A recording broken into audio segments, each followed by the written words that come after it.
All right, Blue Jay fans, you know what time of week it is. Monday night, you know what that means. A little spring training update, but we're kind of wrapping things up. I want to run through the spring training games real quick before we talk about a little bit about the season ahead, because I'm going to leave most of that for Wednesday's season preview video. First things first, game 26 of the spring against the Philadelphia Phillies. You got to try and find positives out of games. Devin Travis went 2 for 3 in the game. Marco Estrada got the start, went 5 innings, 4 hits, 2 runs, but it struck out 5. That's great to see from Marco. Jays came away with the loss, though. Doesn't really matter. Next game, game 27 against the Philadelphia Phillies. It was a 7-7 tie. And a guy that I think we got to get used to, because I think he'll be getting a call at some point this year, Ramon Fields, 2 for 4 in the game. He's had a freakish spring. I'll get to him in a little bit here. Marcus Stroman pitches his first spring start. Great to see him out there. It goes 2 2/3. Doesn't do the greatest, but you know what? It's good to see him out there. Tim Meza, a guy that is really, really, really trying to push for that spot in the bullpen. He does a great job in 1 1/3 clean innings of work with a couple strikeouts. Seung-Hwan Oh gets his first outing as a Blue Jay, goes a clean inning. Good job, Tyler Clippard, with a clean inning as well in that 7-7 tie.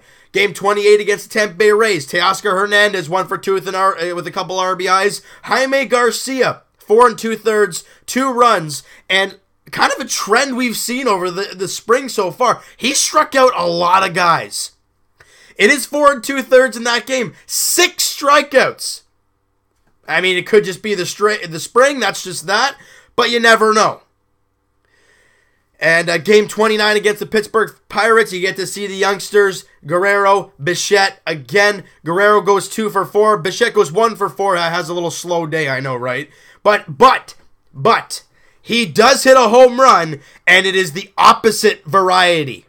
As in, he goes apotaco.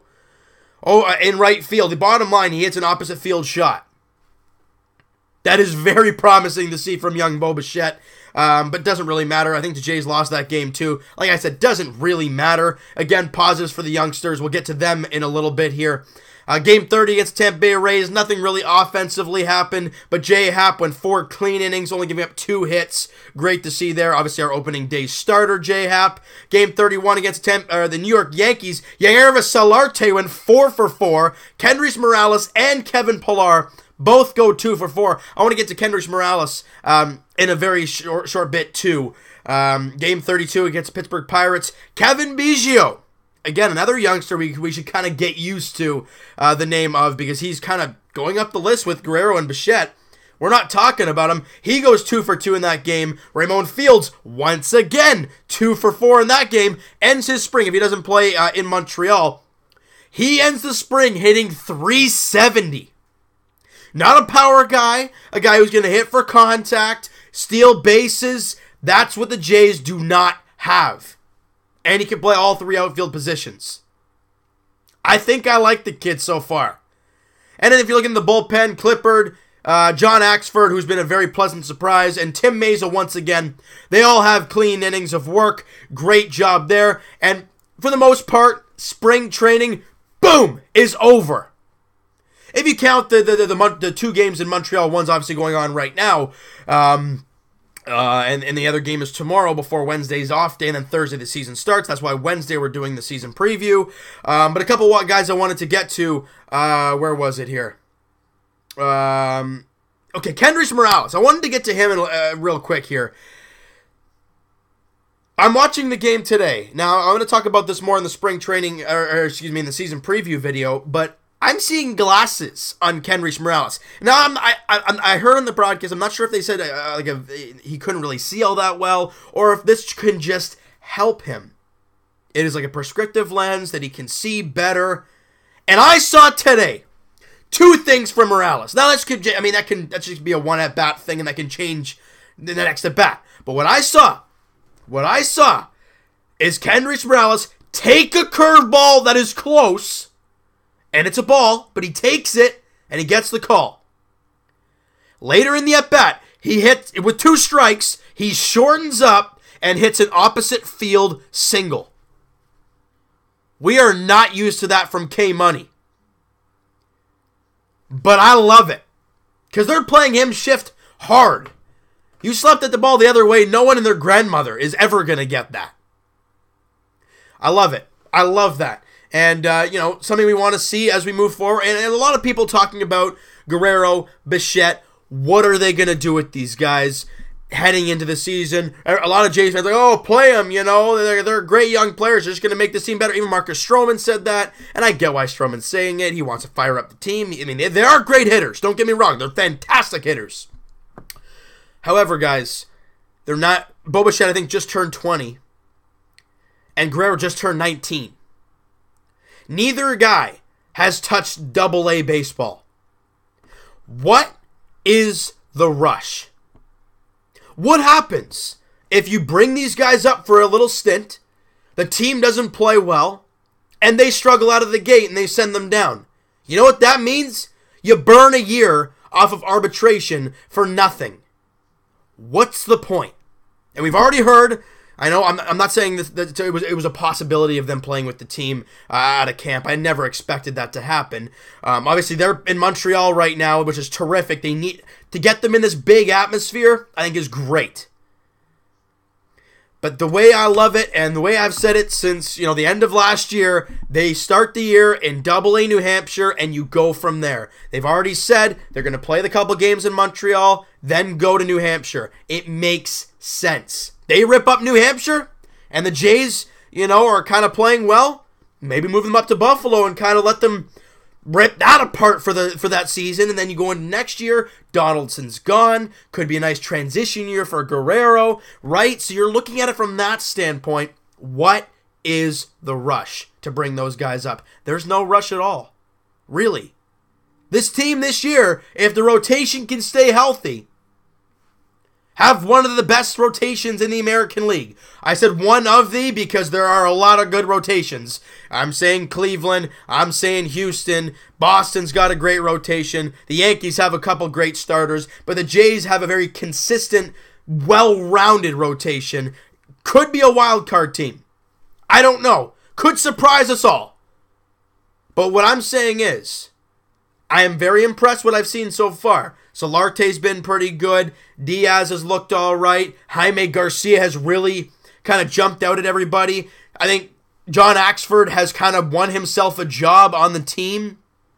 A guy like Tim Meza, who last year with the Blue Jays when he first came up, was atrocious. He was awful. And he slowly started to find it. You knew he had strikeout stuff, but you didn't really know what else you were going to get from him. You didn't know he was just going to throw meatball. It wasn't an Aaron Loop. Aaron Loop's going to get some strikeouts because of his awkward angle, but he gives up a lot of home runs, he gives up a lot of hits, and he hits a lot of guys.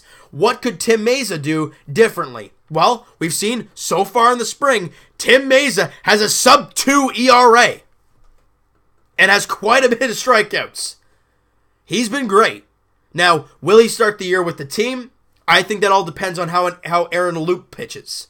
I don't think Tim Meza will start the year with the Blue Jays, but I think if Aaron Loop struggles to start the season, I think they'll have a short leash because they know Tim Meza had a terrific spring, so they might give the guy a chance. That's just my opinion on that. Tyler Clippard, I'm not too sure about.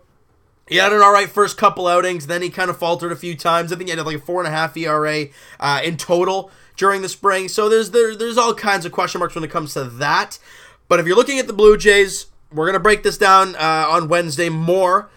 And maybe in the podcast tomorrow with Evan. That's going to be a lot to talk about there. This team still has some questions. We're going to figure out probably by Wednesday, if not Thursday morning or whenever, what this final roster will look like, who's not going to make the team out of camp, who's going to be in AAA, and who's going to be a surprise out of camp.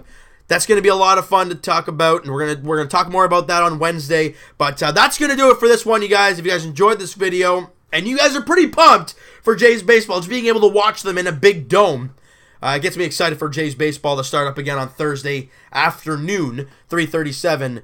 First pitch against the New York Yankees at the Air Canada Center. Wow, I'm so used to saying that. Rogers Center. Holy smokes. But I'm pumped. So that's going to do it for this one, you guys. You guys enjoyed this video and you guys are pumped. Smack that like button to appreciate that. Hit the subscribe button if you guys have not already. Comment down below what you guys think of the Jays spring training so far. Anybody has impressed you? Anybody that you think should not make the team at camp but will make it? What are your thoughts on the whole Devin Travis? I thought he's been very good in the spring. He's obviously not in Montreal because you don't. Why? You know, this guy's coming off some crazy injuries. Why do you need to throw him on turf in meaningless games? I get it. Same with Donaldson as well. I understand that. The other guys, you want to get them accustomed to turf. I understand that. Again, you know, what are your expectations for this upcoming season? And we'll talk to you guys tomorrow, podcast edition. Link is in the description for the podcast and the podcast channel, and the podcast to iTunes as well is in the description, guys. Twitter's in there as well. You want to go follow up there. We tweet out, or I tweet out, you know, quite often about Leafs, Raptors, Jays as much as I can. And we'll talk to you guys. Jays edition, or no, excuse me, rewind, because I'll say Jays last. Raptors edition tomorrow as they look to play some better basketball, because I think Raptor fans are a little weary right now. Raptors Nuggets tomorrow night at 7:30, I think it is. And as for the Leafs, we'll talk to you guys later tonight. They're taking on Buffalo. It's 1-0 Buffalo right now. We cannot lose to Buffalo again. Please! And as for the Blue Jays, we will talk to you guys Wednesday in a couple days. Season preview, 2018 season, few days away. I can't wait. I know you guys are pumped. And we'll talk to you guys then, hoping for a great 2018 season.